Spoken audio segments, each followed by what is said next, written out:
જય ગુરુદેવ. જય હેલો. હા, જય ગુરુદેવ. જય ગુરુદેવ. બાપુ સોમ શબ્દ શરીરના કોઈ પણ હે હેલો, શરીરના કોઈ પણ ભાગ ઉપર ધ્યાન ધરવાથી પ્રગટ થાય ખરો? શું મિત્ર, પહેલી વાત તો હું બાપુ નથી, બરાબર. બીજી વાત, તમે કીધું કે શરીરના કોઈ પણ ભાગ ઉપર ધ્યાન ધરવાથી સોમ શબ્દ પ્રગટ થાય ખરો, બરાબર. સોમ શબ્દ શરીરના કોઈ પણ ભાગ ઉપર ધ્યાન ધરવાથી પ્રગટ થાય ખરો કે પછી સંભળાય ખરો, બરાબર. તો મિત્ર, શરીર જે છે એ 5 તત્વનું બનેલું છે, ધરતી, આકાશ, વાયુ, જળ, અગ્નિ, બરાબર. તો ઘણાનું કહેવું એવું થાય છે કે 5 તત્વો જળ છે, બરાબર. અને છઠ્ઠો જે આત્મા છે તે ચેતન છે. શબ્દ છે તે ચેતન છે. કયો શબ્દ? જે ઓટોમેટિક સોહમ શબ્દ જેને તમે કહો છો, જે ઓલરેડી ઓટોમેટિક આપણી અંદર ચાલી રહ્યો છે, એ શબ્દ. જે સોહમ શબ્દ લખવા, વાંચવા, બોલવા, સાંભળવામાં આવે એ નહીં. આંતરિક એક સોહમ શબ્દ આપણા શ્વાસોશ્વાસની ક્રિયામાં ચાલી રહ્યો છે સતત. એ જ અનહદ છે, એ જ સોહમ શબ્દ છે, એ જ આત્મા પરમાત્માનું મિલન છે, એ જ ગુરુ શિષ્યનું પણ મિલન છે, બરાબર. તો હવે શરીર ઉપર જ ધ્યાન ધરવું હોય, માનો કે તમે મૂલાધાર ચક્રમાં ધ્યાન ધરો, સ્વાધિષ્ઠાન ચક્રમાં ધ્યાન ધરો, મણિપુરમાં ધરો, અનાહતમાં ધરો, કંઠકમલમાં ધ્યાન ધરો, આજ્ઞા ચક્રમાં ધ્યાન ધરો, કે 10મા દ્વારમાં મસ્તકના મધ્ય ભાગમાં સહસ્ત્રાર ચક્ર ઉપર ધ્યાન ધરો, બરાબર. સરવાળે આ આખું શરીર કહેવાય. 5 તત્વ, આ બધું આખું શરીર છે. તો હું ઘણીવાર કહું છું કે આ કાયા છે, આ દેહ છે. કાયા છે એ જ માયા છે, દેહ છે એ જ માયા છે, શરીર છે એ જ માયા છે. આ માયાને ચલાવનાર જે છે તે આત્મા છે ને આત્માથી ઉપર પરમાત્મા છે, બરાબર. તો પછી શરીરમાં જ ક્યાંય ધ્યાન ધરવું હોય તો ભાઈ મંદિરની જે મૂર્તિ છે એ મૂર્તિમાં જ ધ્યાન ધરો ને. મૂર્તિના ઉપરના ભાગમાં મસ્તકમાં ધ્યાન ધરો, મૂર્તિના જે આપણે ચાંદલો કરીએ છીએ મૂર્તિને ત્યાં ધ્યાન ધરો.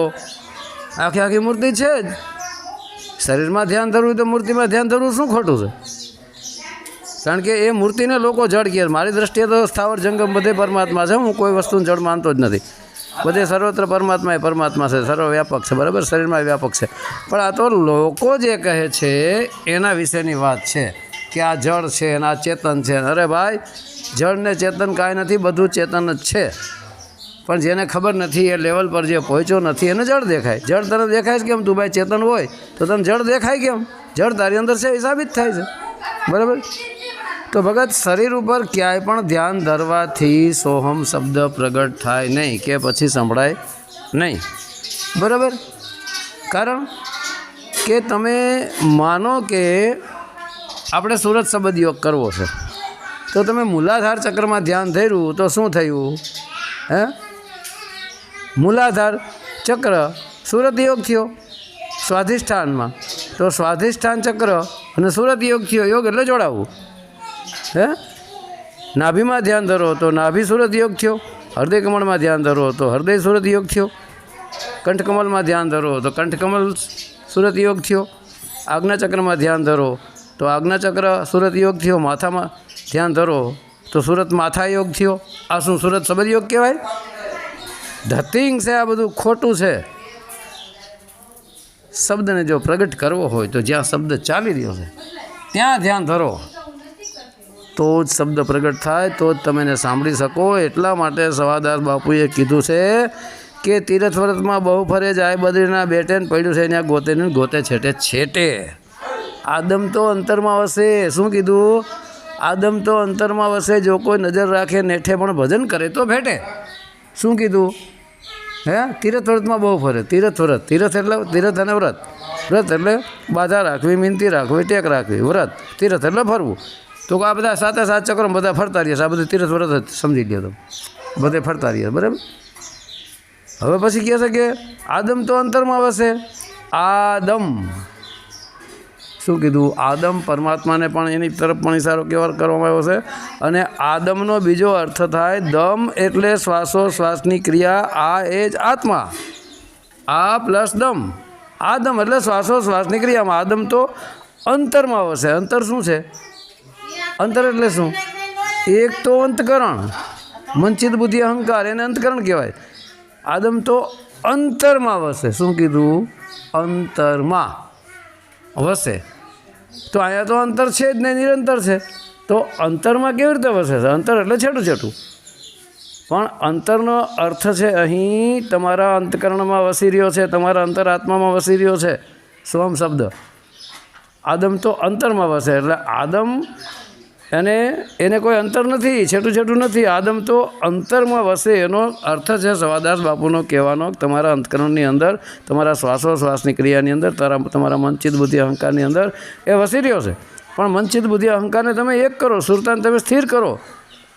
આદમ તો અંતરમાં વસે. પણ જો કોઈ નજર રાખે નેઠે, પણ ભજન કરે તો બેઠે. નજર જ સુરતા, નેઠે રાખો, ઠેકાણે રાખો. પણ ભજન કરે તો ભેટે. ભજન કરો. આ ભજન ગાવું સાંભળવું એ નહીં હો. ભજન કરો. ભજન એટલે તમારી સુરતા દ્વારા શબ્દને સાંભળવાનો પ્રયત્ન કરો. એ સાચું ભજન છે. બરાબર? તો પછી શરીરમાં ક્યાંય પણ તમે ધ્યાન ધરશો, કદાપી તમને શબ્દ પ્રગટ થાય નહીં. શરીર ઉપર ક્યાંય પણ ધ્યાન ધરવું એ ઢોંગ પાખંડ છે. બરાબર? શરીરમાં કોઈ સંતોએ ધ્યાન ધર્યું નથી. તમામ સંતોએ ઓહમ સોહમ ઉપર ભાર આપ્યો છે. ખાલી ઓહમ ઉપર ભાર આપ્યો છે, સોહમ ઉપર ભાર આપ્યો છે. આપ્યો છે કે નહીં? ગુરુ નાનક દેવ તો ત્યાં સુધી કહે છે કે એક ઓમકાર કરતા પુરુષ સત્ય નામે એક ઓમકાર જ પ્રણવ તમારા શ્વાસોશ્વાસની ક્રિયામાં ચાલી રહ્યો. સોમ શબ્દ પણ શ્વાસોશ્વાસની ક્રિયામાં ચાલી રહ્યો. ઓમ સોમમાં કાંઈ અંતર નથી. ઓહમ જ ગુરુ છે, સોહમ તમે શિષ્ય છો. પણ શિષ્ય જ્યારે ગુરુ સ્વરૂપ બની જાય ત્યારે સ્વયં ઓહમ થઈ જાય. અને ઓહમ સ્વરૂપ થઈ જાય ને ઓહમ જ્યાંથી પ્રગટ થયો ત્યાં સમાઈ જાય, ત્યાં ગુરુ અને શિષ્યનું અંતર પણ પૂરું થઈ જાય છે. બરાબર? તો શબ્દ ક્યાં પ્રગટ થાય? જ્યાં શબ્દ ચાલી રહ્યો છે. પડ્યું છે ત્યાં ગોતે ને ગોતે છેટે છેટે બીજે ગોતો. જ્યાં પડ્યું છે, જ્યાં ચાલી રહ્યો શબ્દ, ત્યાં ગોતો ને ભાઈ.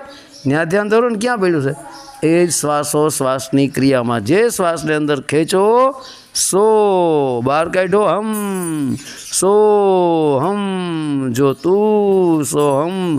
જે તમે છો એ જ હું છું, જે તમે છો એ જ હું છું. તમારા મારામાં કાંઈ ફરક નથી. પણ સોહમ શબ્દમાં ધ્યાન ધરતી વખતે ખાસ એક ભાવ કરવાનો છે. શું ભાવ? કે બહારથી જે અંદર શ્વાસ આવી રહ્યો છે સો એ પરમાત્મા છે, આવો ભાવ કરવાનો. પછી હું અંદરથી જે શ્વાસ બહાર કાઢું છું હમ, એ હું પોતે આત્મા છું. બરાબર? તો સો એ પરમાત્મા છે, હમ એ હું સ્વયં આત્મા છું, આવો ભાવ કરવાનો. કોઈ જાપ નથી જપવાનો. અજપ્પામાં હોઠકંઠ હલેને જેના સહેજે સ્મરણ થાય, અજપ્પાની અંદર માત્ર ઓલરેડી એ શબ્દને સાંભળવાનો પ્રયત્ન કર્યો છે, ઓલરેડી ચાલી રહ્યો છે. આવો ભાવ કરવાનો. પછી ભાવ કભાવમાં પણ બદલી શકે. ભાવ પૂર્ણ લાગી ગયા પછી સાચો ભાવ, પછી પ્રેમ પ્રગટ કરો. એ સોહમ શબ્દ પ્રત્યે પૂર્ણ પ્રેમ રાખો, પછી તમે પ્રેમ સ્વરૂપ બની જશો. બરાબર? તો શ્વાસોશ્વાસની ક્રિયામાં ધ્યાન ધરવાથી એ સોહમ શબ્દ સંભળાય કે પ્રગટ થાય સુરતા દ્વારા. કારણ કે જ્યાં ચાલી રહ્યો છે ત્યાં જ ગોતવાનું છે. જ્યાં ખોવાણું હોય ત્યાં જ ગોતાય ને. ખોવાણું છે બીજે ગોતે, બીજે મળે ક્યાંથી? તો એવી રીતનું છે ભગત. જ્યાં જે વસ્તુ છે ત્યાં ગોતો તો જ મળે. પાણી જોતું હોય તો કૂવા પાસે જવું પડે, નદી પાસે જવું પડે, અથવા તળાવમાં જવું પડે, અથવા આપણે ઘરમાં માટલે જવું પડે. જ્યાં છે પાણી ત્યાં જ ગોતો તો જ મળે ને. બીજે ફાફા મારો તો ક્યાંથી મળે? તો એમ શરીરના ચામડી ઉપર ક્યાંય ફાફા મારવાની જરૂર નથી. શ્વાસોશ્વાસની ક્રિયાની અંદર ઓલરેડી ચાલી રહ્યો. તો શ્વાસ જે છે, પવન છે, એ પણ 5 તત્વોમાં આવે છે. ધરતી, આકાશ, વાયુ, જળ, અગ્નિ, વાયુ એટલે પવન, શ્વાસની ક્રિયા. બરાબર? પણ અહીં મૂળ પવન કીધો છે. મૂળ પવનનો મૂળો બાંધો અને પરમ તત્વમાં ધ્યાન ધરો તો સોહમ આપોઆપ. મૂળ પવન નાભીથી ઉડે. મૂળ પવન એ શ્વાસોશ્વાસની ક્રિયાનો મૂળ પવન કહેવામાં આવ્યો.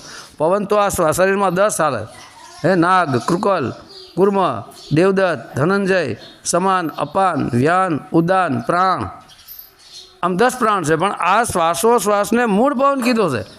આ 10 પ્રાણની અંદર કે શ્વાસોશ્વાસ રૂપી પવનનું નામ નથી આવ્યું, એને મૂળ પવન કહેવામાં આવ્યો, બરાબર. તો એ મૂળ પવનમાં ધ્યાન ધરો, હે, તો સોહમ આપોઆપ તો એ છે, બરાબર. તો મૂળ પવનમાં ધ્યાન ધરો તો પરમ તત્વમાં ધ્યાન ધરો. પરમ તત્વ એ સોહમ શબ્દ છે, એ કોઈ તત્વમાં નથી આવતું, એક શબ્દ છે. તત્વ તો એક પદાર્થ થાય, શબ્દ કોઈ પદાર્થમાં ન આવે. તો ન્યા ધ્યાન ધરો તો સોહમ આપોઆપ. સોહમ આપોઆપ મતલબ તું પોતે જ છો, સોહમ આપોઆપ. જો તું સોહમ, તું સ્વયં આત્મા પરમાત્મા સ્વરૂપ બની શકે, સ્વરૂપ બની જાય એટલે સોમાંથી ઓ સ્વરૂપને પછી અંતમાં કાંઈ છે જ નહીં, બરાબર. તો શ્વાસોશ્વાસની ક્રિયાઓ પર ધ્યાન ધરો. પવન જે છે, પવનની અંદર એક શબ્દ ચાલી રહ્યો છે, હે, અંદર બહાર જે સોહમ સોહમ. તો પવન જે છે એને તમે ચલો માની લો જળ તત્વ, હાલો 5 તત્વમાંથી એક, પણ એ પવનથી ઉપર હાલી રહ્યો છે, એ પવનમાં નથી. પવન એના મારફતે ચાલી રહ્યો છે. જેમ આગળથી કોઈ પવન, આગળ કોઈ આપણી ઉપરના ભાગમાંથી પવન આવતો હોય, ત્યાં કોઈ મૃતક પ્રાણી પહેર્યું હોય, દુર્ગંધ મારતું હોય, તો એ વાયુ, એ પવન દુર્ગંધને લઈને આપણા સુધી આવે, બરાબર.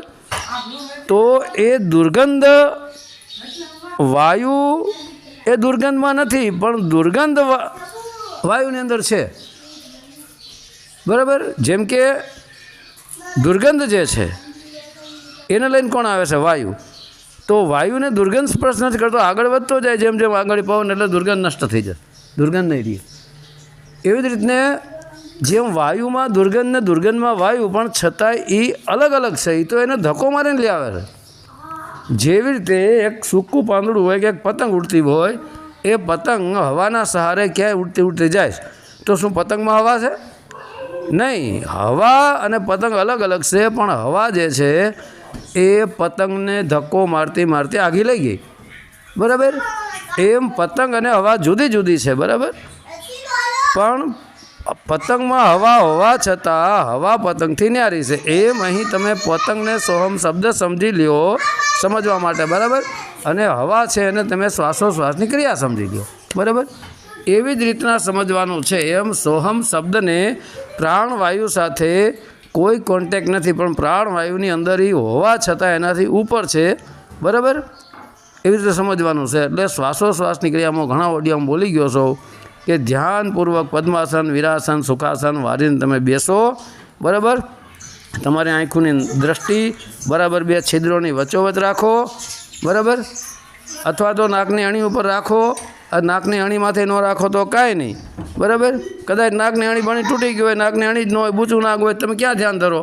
પણ જે તમારી દ્રષ્ટિ છે સીધે સીધી આપણી જે 2 આંખોના ભમરના વચમાંથી નાકની દાંડી જે શરૂ થાય છે ત્યાં સેન્ટ્રલમાં સ્થિર કરી દો 2 આંખોને. અને જે નાસિકાના 2 છિદ્રો છે, બરાબર, એની અંદર આ ઉડતો બહાર નીકળતો અને અંદર આવતો જે પવન છે એમાં તમે એક શબ્દ ઉઠી સાંભળવાનો પ્રયત્ન કરો. જ્યારે તમારી સુરતા સંપૂર્ણપણે સ્થિર થઈ જશે એટલે સોહમ શબ્દ તમને ઓટોમેટિક સાંભળવા મળશે. આ સુરત શબ્દ યોગ છે. શ્વાસોશ્વાસમાં જે શબ્દ ચાલી રહ્યો છે ત્યાં તમે સુરતાને જોડો. યોગ એટલે જોડવું. તો જ્યાં શબ્દ ચાલી રહ્યો છે ત્યાં સુરતાને જોડો એટલે આ સુરત શબ્દ યોગ થયો ભગત.